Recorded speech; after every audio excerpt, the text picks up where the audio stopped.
When in fear, focus.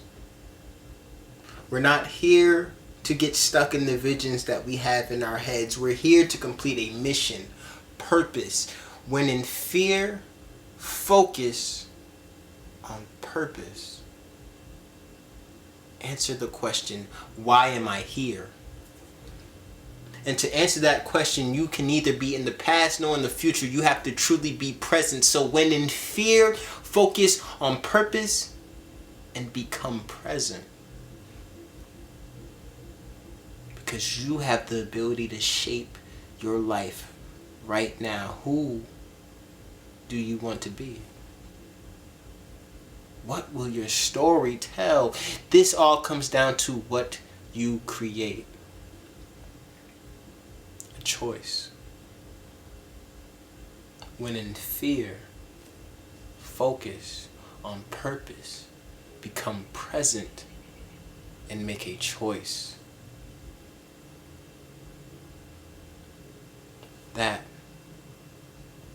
That's soul talk.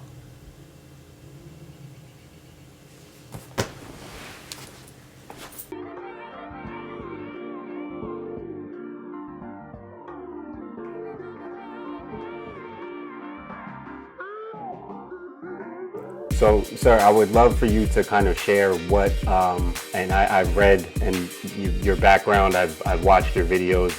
Not to say I know everything about you, but I've done my homework. But I would love for you to kind of share really what your path was that led you to meditation and mindfulness. So as a basketball player, I was injury prone. So I was always injured. And I was rooming with Dr. J at UMass, Amherst, Jew serving, when I was a sophomore. In the sophomore year, I went out for the basketball team. And I was playing pickup with the varsity. And I got injured, and they cut me, and I ended up chipping bones in my ankle, and I pretty much ended my career. And so, but I was always injury prone, so I had a lot of, I slept on a bed board my whole time at UMass. I had just a lot of issues, physical issues, and so I got addicted to pain meds, and then I got addicted to illegal drugs and alcohol. But I was a functional substance abuser, so I graduated from college. I got through college, and I was working in the corporate environment, and I was continuing to use, and I got addicted. And at some point, I sought recovery, and I got into recovery. Actually, I'm coming up on 36 years of sobriety in July. So when I got clean and I got out of the 21-day detox, I realized I had chronic pain. So I had, migraine headaches, the back aches, and all sorts of the sports injuries. So I knew that I couldn't continue to take the pain medicine without triggering my addiction. So I ended up getting into this experimental program back in 1984. I was part of a HMO called Harvard Pilgrim Healthcare. But it was now it's called Harvard Vanguard Medical Associates, although Harvard Pilgrim Healthcare is one of the insurance companies that started that whole thing. So when I got into this HMO, I got streamlined into this developmental, actually experiential program called stress management, and it was taught by this woman by the name of Joan Borisenko. And at the time, there were three what they call psychoneuroimmunologists. She was one of three in the world.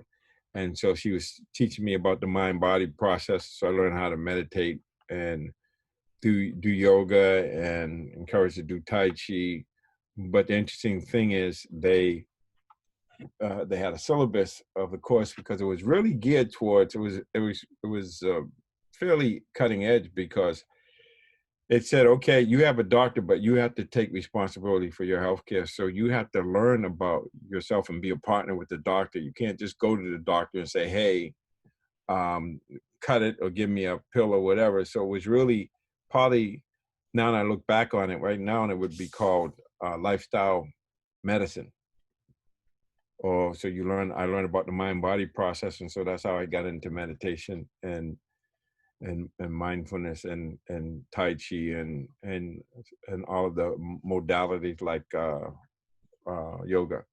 So that's how I got into it, and then I continued to do it in my recovery, and then I went back to graduate school and got my degree in counseling psychology, and in the interim I met John Kabat-Zinn after that and started working at the Center for Mindfulness. Back in those days, it was this stress reduction and relaxation program, and so I was teaching inmates in prison. I was prison project director, and I also set up an inner city satellite on in Worcester, basically on the other side of the tracks where all the lower social economical people on that lower social economical scale was making the program available to them for free, and also providing childcare and transportation. So that's how I got into this. And then I continued to study. I lived at the meditation center in Cambridge for 6 years, and I continued to study and do a lot of long-term retreats. But at the same time, the psychology and the recovery stuff in terms of 12-step recovery. And so I was very much, and then I got stimulated. I realized that I was stimulated intellectually. So I started reading a lot of books and just studying a lot about Buddhism, about philosophy, psychology, neuroscience, you name it. And so I'd say over the last 35, what is it? Today's May, so we got 2 months. So I'd say 35 years and 10 months, I've averaged over a book a week during that time. And so just really being a seeker. And so that's how I got into it. So I wasn't just in it, it helped me, but I also got to the point where I wanted to teach it, because the best way to learn something is to teach it. As a basketball player yourself, you're able to kind of depict some of the ways that meditation and mindfulness specifically apply to the game of basketball. I know you've worked with different athletes in different sports. Right. But what are some of the things about the game of basketball in particular that you think bring out some of those elements of mindfulness that make it specifically important for the game? Like for I mean, a kind of a basic example is your free throw, right? You're shooting a Yeah. free throw by yourself. That's a situation throughout the game where it's a mental thing more than anything. Yes. So it's really more about just being able to concentrate, being able to be in the moment, being able to observe experience in a way where we're not reacting to everything, and we're not living in the past or the future. It's really, how do I create, so any sport, especially basketball, especially if you're playing in a flowing way, or where it's up and down, but it really doesn't matter. All you need is, as long as there's a level of complexity with it, but the main thing is, it's not so much the sport as it is the mechanisms that elicit the zone experience. And so there's a couple of triggers. One trigger is having clear goals. And so just knowing, so, okay, so being clear about, how do I change my free throw shot? So you're shooting free throws, you have to understand the basic fundamentals of what it means to have a ritual, so that you get your mind right. And so you just get there and you just shoot the free throw. You're not thinking about what other people are doing. So to be in flow, you have to have clear goals and immediate feedback. And the feedback and adjustment, it's not just the feedback, but adjusting in a moment. And then the third thing is the relationship between challenges and skill set, with skills, knowledge, experience. And so when you're in that flow state, it's actually just a little bit beyond anxiety. So we spend most of our time in boredom, which is a result of having high skills and low challenges, and anxiety, where we have high challenges and low skills. And so the challenge is to continue to get, a process of continuous improvement, learning skills and experience, and then at the same time keep challenging yourself, so you go into a step function. So you get to the point where you get in the flow, and then then it's flat. Then you gotta challenge yourself more knowledge skills. So it's a step function. So you get in the flow, but then at some point your brain stops firing because the nervous system gets acclimated to it. So you have to keep pushing. And so when you play sports, it's helpful because you have a beginning, a middle, and end. And then there's usually, depending on the sport, like basketball, there's certain ideas about on offense, what are your sounds. So it's very much understanding the essentials of the game, basic fundamentals, and mastering those. And then when you master the fundamentals, then you can riff off of it. And then you can just create on the flow. On the go. And because your fundamentals are sound, and then that's how you're able to take the game to the next level. So I talk about mindfulness, which is just one concept, one mental faculty. Is mindfulness helps you to be flow ready. Because the thing about being in flow or being in the zone, and you can have those experiences throughout your day. You don't have to be playing a sport, but you have to have those triggers that are involved there. But the thing about it is you have mindfulness, but mindfulness is just a way of saying mirror mind. So you're just observing your experience without any interpretation, interruption. So it's like, how can you be present in a moment and let things speak to you in their own language without you distorting or interjecting or interrupting the process of perception. So you have to elongate that. So you actually create space between stimulus and response. And in that space, that's where you get to choose in alignment with what your goals are. So once again, being really clear about what your goals are, and if they can be sequenced in a way where they're incremental, right? And you can see them, then in the midst of being an activity, just understanding how do you make these minute or sometimes major adaptations in the immediacy of experience of doing something, getting the feedback, and then changing in that process and continuing to grow and evolve. So basketball specifically, so when you see it, and you can get to a point where the whole team is in flow or you get in rhythm, but it's usually when you're challenged beyond your skill level a little bit, or your skills are high and your challenges are high. So it's a process. So mindfulness is just one of the mental faculties. In my book, The Mind, Secrets to Pure Performance, The Mindful Athlete, I talk about this idea: you have to have faith, or you have to have trust. You have to have launching faith, enough trust to make the effort. And the effort has to be a certain kind of effort. We call it diligence. It has to be an effort that is steady, enthusiastic, and balanced. If you try too hard, it doesn't work. If you don't try hard enough, it doesn't work. You got to find that balance. And so when you have effort, you still have to have steadiness of mind, or insight, or concentration or focus. So you need that. So mindfulness helps cultivate what they call the five, I call them the five superpowers. So mindfulness helps you cultivate trust or faith, helps you cultivate right effort, helps you cultivate concentration, helps you cultivate wisdom. And so mindfulness helps you cultivate those, but it also helps us to balance them. And so when you are making an effort, you got to have poise with it. And so if you have too much effort, then it's frenetic. And if you have too much poise, then it's kind of lethargic.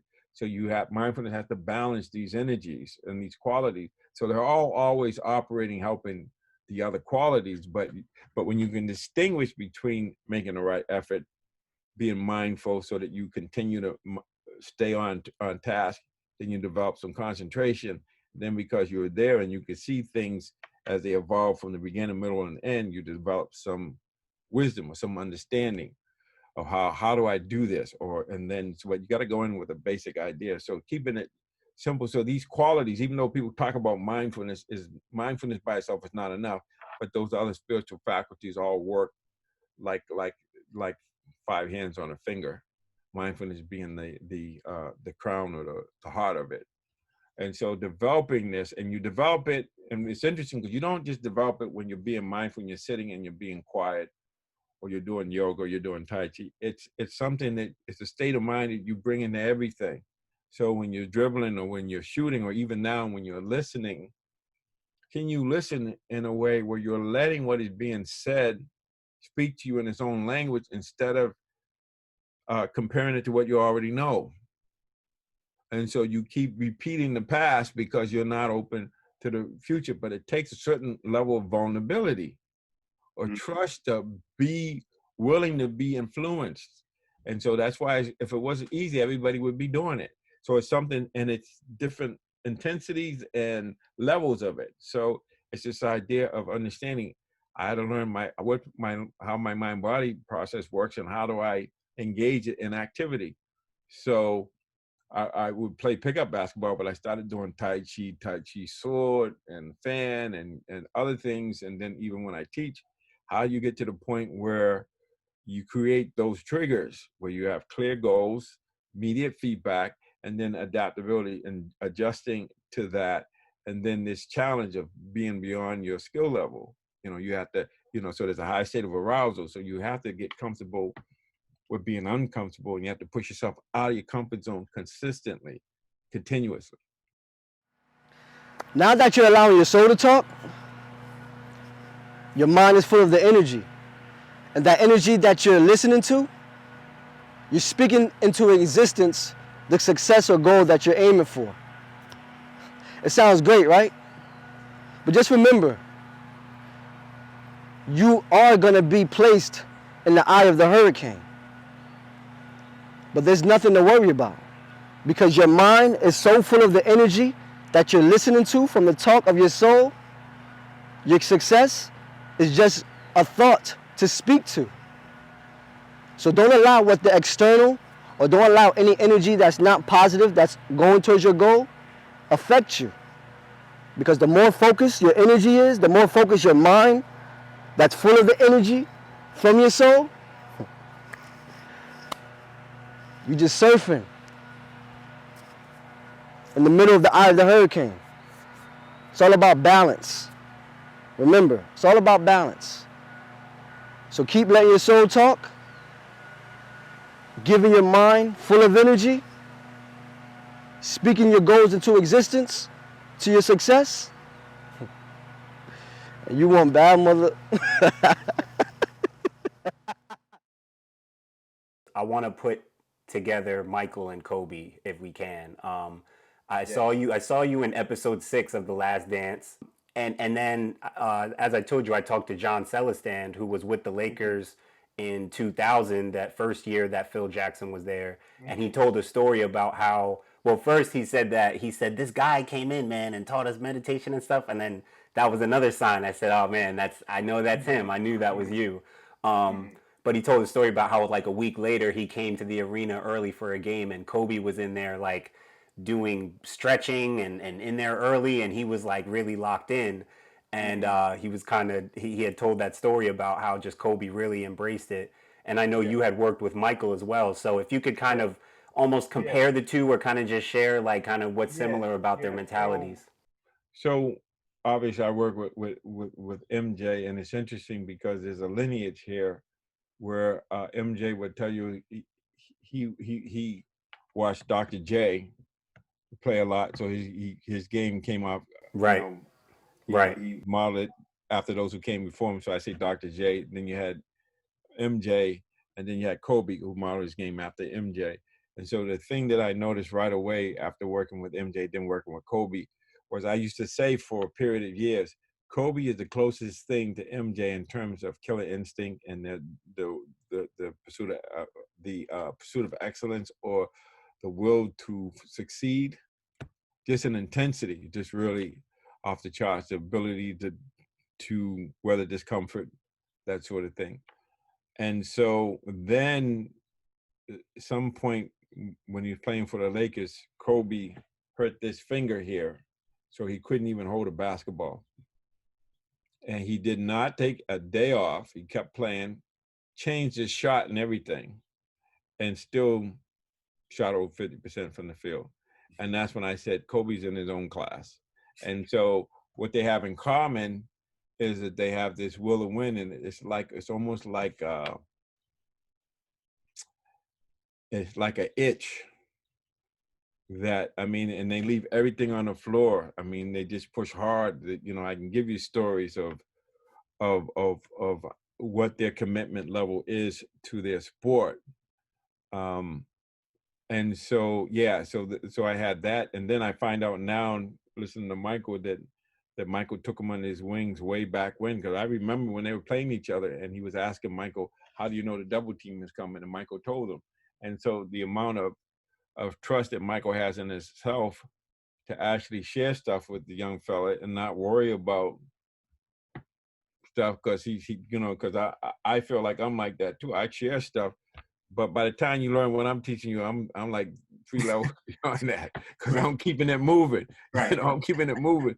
And so having that pursuit of excellence, right? Yeah. Seeking excellence and wisdom with grace and ease. That's what I tell people. That's the game I'm playing, right? Mhm. And so seeing them, so they had, and then they had Phil Jackson in common, and had, you know, playing under the triangle. But it's really more about a philosophy. And I would say, and I say this to people all the time, I say to them that if you talk to Kobe or MJ, they'll tell you how much I helped them. Of course, Kobe's passed away now, but the late and great Kobe Bryant. But what I find fascinating is when people say to me, "Oh, you got issues, you should work with George," and I say to them, "No, it's not for those who need it, it's for those who want it." So it's amazing that the most the elite of the elite are the ones that get it and are doing it. How open was Mo? I know he was extremely open-minded to anything that could enhance his competitive drive. But what was it like working with Michael? I mean, what was it like just working with him? I mean, what was his actual approach to the mindfulness practices? Yeah, well, he was already doing it. He had an ability to concentrate and an intensity and a continuity that I find was very it was very impressive in terms of just I could just tell just the first time I met him, and because when I first got there, the first training camp, he was around, and they introduced me to him. But I could feel his presence, his intensity, his ability to be in the moment, his charisma, whatever you want to call it. But a lot of it was just his mental acuity, his ability to focus and to concentrate and having access to those qualities I talked about. Like his effort was to the point where he had a access to intense and to uh, he had access to a lot of power, which is it's psychic energy, but also physical energy. I know I helped him. I helped him go to the next level, but it was more like me explaining to him why he could do things and Wow. how knowing that information. This is the thing about mindfulness. Mindfulness isn't just like, okay, how do I correct or make something better? That's one part of it. But another part of it is, how do I make what's good really, really good? How do I go from good to excellence? Right. Right. Or how do I go from good to great? And so you have to study, you have to reflect, you have to understand what are the conditions that allow me to be the eye of the hurricane. And that's why I came up with that, the eye of the hurricane, by watching Michael before I worked with him when he won those 3 championships in the 90s, and seeing that as things got more intense, he got calmer. He got more calm. And so it didn't hurt that I was Dr. J's roommate, and seeing him coming out Yeah. and being so creative and being a Michael Jordan before Michael Jordan, if you will. So yeah, so it was great working with him because I love excellence. I'm pursuing it. So somebody who's pursuing it, then being able to talk to them and talk about how to get to the next level. And sometimes it's like, how do I get everybody else? So sometimes I used to say that my job mainly was to help the other players on the team raise their level so that they can be pretty close to where he was, so that, and he had to bring them along as well. That was a whole conversation he had with Phil about scoring less so his teammates could do more. So he had to do less to help them do more, but then become a facilitator. And also, how do you manage that? How do you your leadership skills, but really more about continuing to deal with things. And of course, the reason Phil hired me to work with them was because they had just won the first 3 NBA championships in a row, the three-peat, and they were dealing with the stress of success. And you can see Michael was exhausted at the end of those first three, Yeah. and then with his father passing away. Right. And a lot of it had to do with the media and all the other stuff. But when you get to be the king of the hill, they like you when they help you get up there. But once you get up there, they want to tear you down. Just the way it is. It's like I tell people, you're the greatest thing since sliced bread in 1 minute, and then the next minute you're the biggest choke artist of all time. Yeah. That's just what they do. And so you have to have a certain stress hardiness to be able to manage that and realize that, you know, it's all hype. They'll tell you that stuff, and it's great when they think you're the great, but then when they start looking for chinks in your armor, and we all have them because we're all human, we don't get beyond being human, it's challenging. But having said that, he was really good at continuing to find the motivation, continue to challenge himself so he could play at that. Do you remember any specific things from your conversations? Because I do remember reading about the fact that that Phil had brought you in specifically during that time when things were getting stressful, and that kind of around that 1993 year and in between for when he came back for the second three-peat. Yeah. Yeah. So when we decided that I would come in, that was before his father got murdered, and we assumed Michael was going to be back in camp. So that was a big crisis. I mean, no one expected that. No one saw that coming. So you were still working with the team, even though he wasn't. I went into training camp after he had made the decision to not come back. Okay.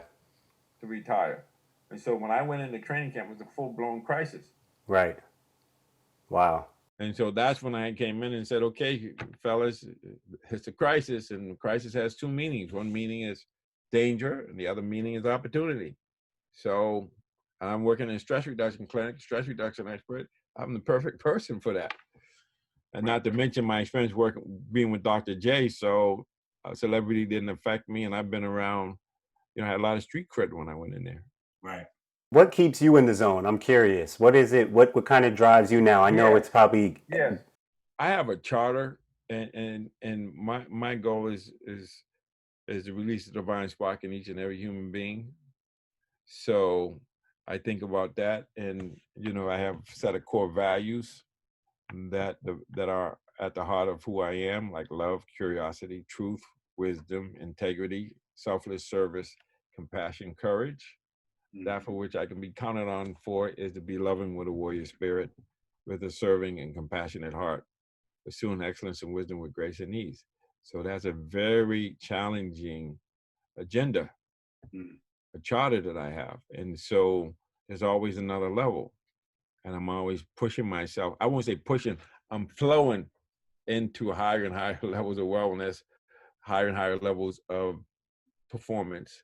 And so just what I said, those triggers, being clear about what my goals are, immediate feedback and adaptability, adjusting, learning from mistakes, trial and error, and to keep continuing to move, but also, you know, just challenging myself, because there's always another level. As great as Michael, you know, was, and as great as Kobe was, there's another level to that. Right. There's always another level. Once your mind is on that soft, nice spot within, your mind will be peaceful and focused. And this is actually something that turns just ordinary person into extraordinary.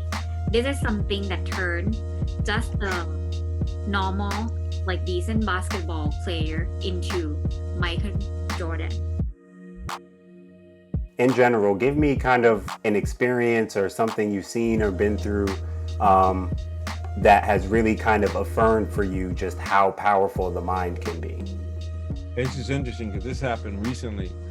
So in the end of January, I'm at the University of Richmond. I'm there working with that organ, you know, with that college, and I'm sitting there watching a women's basketball game, and my phone beeps, and it's from TMZ saying that Kobe had just died in a helicopter crash. So I'm sitting there and I'm saying, this is a bad joke, because Kobe and I was tight, and I just sat there, and then I got a couple of calls from two of my sisters because they wanted to make sure I was all right, and then I got calls from my friends because I've been in a helicopter with Kobe, so it wasn't like, and they knew I had been in a helicopter with him when I visited him in a couple of years before that. So that happened. And then maybe a week before that, after that, my a high school friend of mine passed away. And then the next week, my sister passed away. And so what I discovered, even with Kobe, is that in the middle of that suffering, there was a peace, there was an ease. And I realized that on no matter what happens, in the eye of the hurricane, there's a peace behind it. There's a peace there. There's always a peace there. So all of these practices, all of this stuff that I had been doing had prepared me to be able to experience something devastating and other things as well. But that is where I really look back and say, wow, I'm okay. I'm pretty, I'm very peaceful. It's sad. And of course I'm reflecting on it and saying, okay, how do I approach it? Yeah, he died. And first thing I say, I hope his family's not with him. Then I find out his daughter's with him, and then 7 other souls. And then I just a reflection, but just being in that space, that peace where I could see, okay, so here's the interesting thing. His death is going to help a lot of people. We miss him. I miss him, but he's impacting people that he probably wouldn't have impacted if he lived 100 years. And I'm not minimizing the death of, and then the other thing was, I looked at it and said, well, he was there with his daughter. If his daughter was going to die, he'd want to be there with her. So it's how I view it. I view it in a way, but at the same time, I'm able to do that because there's a peace there. And so this process, I grew up Christian Baptist, so I know all that Sunday school stuff. So that comes up, even mindfulness is in the Bible. A double-minded man is unstable in all his ways. Right? So you can read it. As a man thinketh, so is he.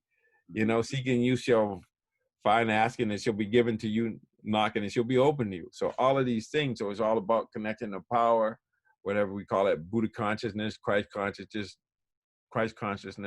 divine spark. Is really about how do we bring more love into the situation? How do we forgive? How can we be more compassionate? And how can we accept the fact that we live and we die? People die, they get sick, they get old.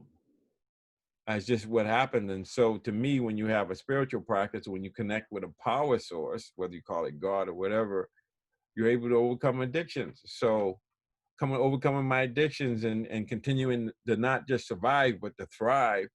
And 36 years later, feeling more enthusiasm and more excitement about life than I ever have, that's saying something. So I didn't expect that, but I noticed it. I said, oh, this is interesting. So I know it works, but it really works. It really is it's a great way to live, right? And so I don't have to play basketball. I'm in flow a lot because I'm challenging myself and I'm teaching it. And I'm investigating, I'm exploring it.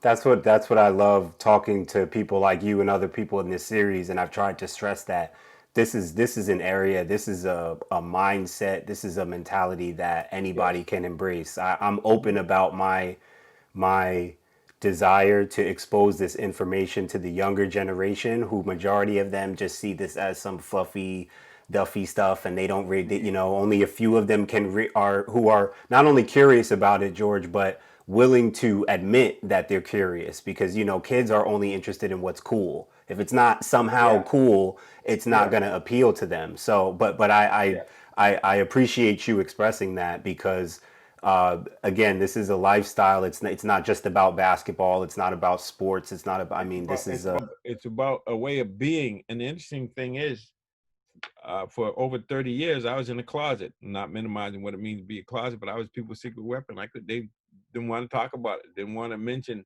that you were meditating. But I tell people all the time that there were no atheists in the foxhole. So when your butt is on fire, first thing you say is, "Oh God," or "Help me, Jesus." You're gonna say something. So on some level, if there's not a sense of urgency, or if you're not pursuing excellence, why would you get uncomfortable? I'm chilling, I'm straight, I'm all right. I work with a lot of basketball players in college. I say, "How you doing, man?" "I'm chilling." Yeah. And I say, "Chilling ain't gonna get it done."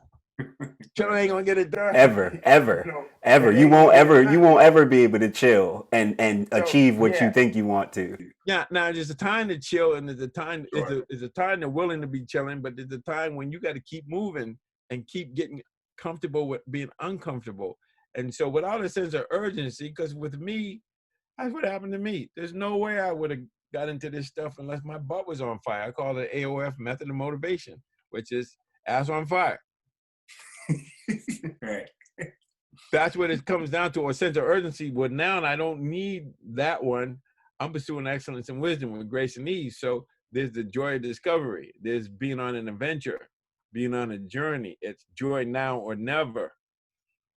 And it's, so that is, but initially I needed to say, I'm so uncomfortable. I can't stay here.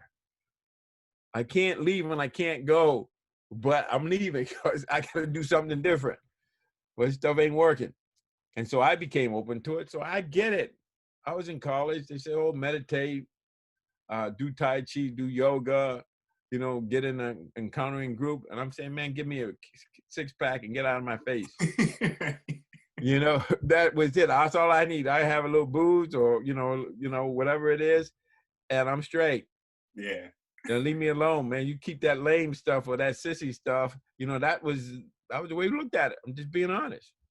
But then when you get into martial arts or you get into sport and you really have to pay attention to be better, then it changes it. And that's how I introduced it to the team. I talked about it as martial art training. You're a warrior. You wanna go to the battle with peace, with ease. So you got to train your mind. That's the most powerful weapon, is your mind. So you meet people where they are and you use what they need to use. So if you're working with doctors, you want to talk about what it's like to create a space where your patients calm down and that you are more accurate in your diagnosis. And that you are able to understand how to have a bedside manner and to relate to the people as people, not as things. And so when we open our heart and when we're really paying attention, when we do something wrong, that still small voice, if we don't drown it out, will tell us, man, that wasn't right. And so we need more of that. We need that moral courage. We need people to step up and say, yo, man, that's not cool what you just did. Right. Or you know, or you can't talk about her or him like that, or, you know, and just being righteous. And I don't mean like being goody two shoes. I'm just saying that I and the other are one. So we got to understand how do we relate to each other in a way where it's mutual respect, mutual benefit. Right. And so to me, that's all of it. So when you do that, then it's easier to be mindful. It's easier to be present because you're living according to the golden rule or, you know, the greatest commandment, whatever, however you want to look at it, that you're loving your neighbor as yourself. But I would say that's the problem, because we don't love ourselves. We definitely ain't loving our neighbor. So we got to figure that one out. And once we acknowledge it, but you hit on something really, really important. People don't know that they don't know. Mm. And unless you're pursuing excellence or you're trying to deal with suffering, you're not going to, it's no reason for you to get uncomfortable. Yeah, I deal with that with some of my kids. I'll give them a simple drill, a very simple drill that, listen, I know you can put the ball between your legs, but I'm asking you to go at a certain pace that's pushing you to the point where you might end up losing the ball. And that's okay. That's why we're here. We're here to help, because you losing the ball implies that you're pushing yourself to a level that you're not at yet. So therefore, you should be working to get to yourself to the point where you don't lose the ball and you're still going at that pace that is as hard as you possibly can go. That's the only way to train. When I worked with Phil's teams, I spent a lot of time with Tex Winter. And I used to just soak up everything he would say, and we would talk, have long conversations on, you know, we just talk about life in general as well as basketball. But he used to call it the readiness principle, and he used to talk about learning how to play at faster pace, at quicker speeds, under control. And so you have to understand that you're going to make mistakes. If you're going to grow, if you're not making mistakes, if you're not uncomfortable, you're not growing. And you're not expanding your capacity, whether it's speed or agility or just being able to vary things. You have to work and you have to be doing more than what everybody else is doing. John and I talked about the nature of slowing the game down too, because Yeah. basketball is such a change of pace game, but at its Yeah. fastest pace, it's extremely fast. And a lot of things are happening, a lot of moments, and you're going back and forth. You have to play both ends. But just slowing the game down, as he put it so well, is not about playing slow. It's the mental aspect. Yogi Berra said 90% of baseball is mental, the other half is physical. It's the same with life, same with basketball. Is exactly right. You slow the game down by slowing your perception down and by being mindful and just letting things speak to you in a way where you're waiting for all the information before you jump to it. But it takes a certain level of courage, a certain level of vulnerability to be able to allow yourself to have the time and then realize there's plenty of time if you slow your mind down. And that's what everybody says when they finally get the game, they said the game is slowed down. But I feel like there's a way, especially as a rookie or whatever age, you can slow the game down quicker if you're doing these mental development, the mental and emotional and spiritual development besides the physical, but also if you're working with trainers like yourself that are going to always push you out of your comfort zone so that you get comfortable being uncomfortable. And at some point, you've expanded your game, you've expanded your capacity to perform and to behave. Two things that were similar. I grew up in a Christian background too. My father's a minister here in New Jersey. And I came up in that background, and then I came up loving movies, and Star Wars is one of my favorite movies. So everything light and dark, good and evil, Jedi and Sith, I'm all about that. So the way I go about things, when I hear about things like the Force and all of these mystical, things and things like that, and then something like basketball that has connected me to the feeling of a higher power, just a higher connected source, right? That gets me into that flow and that feeling. I say that to say, to me, sir, you're a Jedi Master, man. To be able to talk to you, I could talk to you for hours. I told you I wouldn't take that much time, but this is all good because I remember I was watching this program on, I don't know, one of the channels, and they were talking about the myths and how science fiction becomes science fact and all that stuff. And I'm watching it, and they're talking about Gandalf from Lord of the Rings, Obi-Wan Kenobi, and Yoda. And I said, that's me. that is you. Yeah, I'm a Jedi Master or just a wizard or whatever you want to call me. All of that, man. That's me right there. That's what I do. I started cracking up. It was funny, man. That's awesome. That's what I do, man. I train the trainer, I teach the teacher, I coach the coach, mentor the mentor. That's my role now. My role is I got to give it away to keep it. Well, listen, I appreciate you taking time to give it to me. Seriously, this time is seriously blessed for me. I really appreciate it. And anyone who's watching should check out I love what you're doing with your YouTube channel. So much great stuff stuff obviously with the virus and just anxiety relief, breathing exercises and techniques. I've been kind of stalking your YouTube page, trying to get a hold of you too. So I've been on there watching as much as I can. Cool. But I appreciate what you're doing and the opportunity for me to share this, because my goal is to make these teachings available for everyone, not just the elite or the people who can afford it, but at some level get it out there. And basketball is a good context in which to teach people how to be themselves, because Coach Wooden, one of his sayings I love, he's had a lot of them, but one of them says is poise is being yourself. So to me, is you got to know who you are so you can be who you are. And that's true poise, right? Poise is such a poise, it's just a word, but poise has so much meaning to have true poise means just that comfort. You're not satisfied, but you just know who you are, what you're supposed to do. Like, I mean, that's the ultimate like feeling, right? Yeah, and it's a confidence. There's a patience. There's a trust, a faith there, and it's interesting. So I call it the eye of the hurricane, and we all have access to that stillness inside, that quiet place where there's a lot of power, a lot of love, and a lot of ease, a lot of equanimity, poise, whatever you want to call it. And so we can access that. You allowed your soul to talk. You became mindful of the energy that you listen to. You're speaking your goals into existence. And you understand the balance of living in the eye of the hurricane. See, everything that you hear is just information. Information for you to take and use in your life, your personal life, your career life, your family, your passion, your purpose. Use this information to become a better you. Use this information to allow your soul to talk. Use this information to listen to your soul, talking. Let's look at the word information. Information. Internal, inside.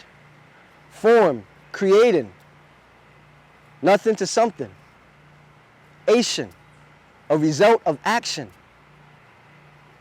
Information, internally forming through action. That action is allowing your soul to talk. You're not doing anything, but you're actually doing a lot. So use that information from Soul Talks, become a better you. Because at the end of the day, the world is you. Soul Talks.